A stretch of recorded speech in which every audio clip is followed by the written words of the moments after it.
Swastiastu.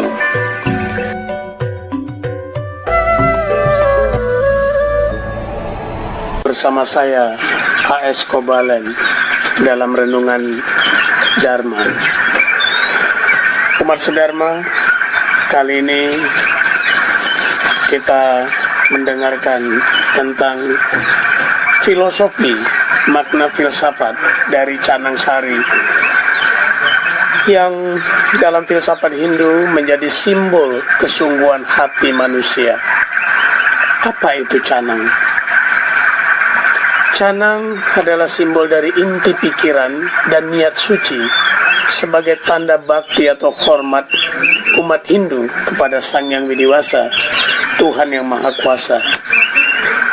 Canang atau canang sari yang menjadi alat utama, sarana utama bagi segenap umat Hindu Indonesia adalah menunjukkan suatu proses yang selalu menyertai atau melengkapi setiap sajen atau persembahan saat upacara keagamaan berlangsung.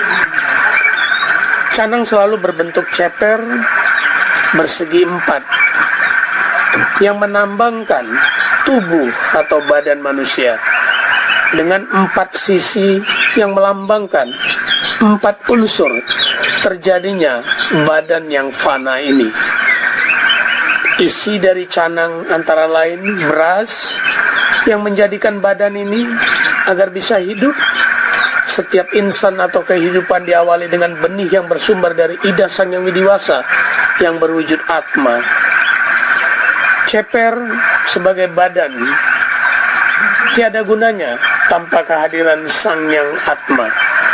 Tak ubahnya benda mati yang hanya menunggu kehancurannya. Maka dari itu, bagian atas sebuah ceper juga diisi dengan beras. Beras melambangkan atau beras yang disebut dengan porosan terbuat dari daun sirih, kapur atau pamor, jambi atau pinang sebagai lambang sabda serta ide, pikiran, perkataan dan perbuatan. Sabda serta ide. Adapun isinya canang pada dasarnya sebagai perwujudan dari manusia untuk menghadap ke Sang Pencipta.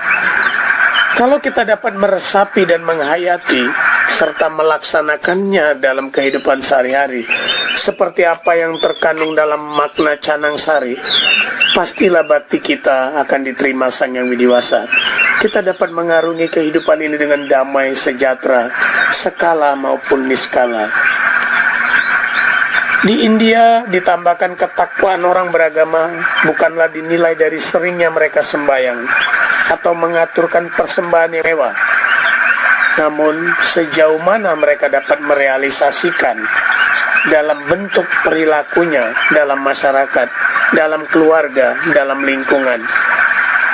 Karena suatu ajaran agama tidak cukup hanya diresapi ataupun dihayati, melainkan harus dipraktikkan dalam kehidupan nyata sehari-hari di dalam masyarakat. Secara umum, sekalipun perlengkapan sajian sangat sederhana, hampir semuanya mempunyai arti simbolis. Anyaman atau jejahitan atau tetuasan, reringgitan, demikian juga dengan istilah yang melambangkan kesungguhan hati manusia untuk menghadap kehadiratnya. Daun-daunan melambangkan ketenangan hati. Sirih dalam canang melambangkan Dewa Wisnu.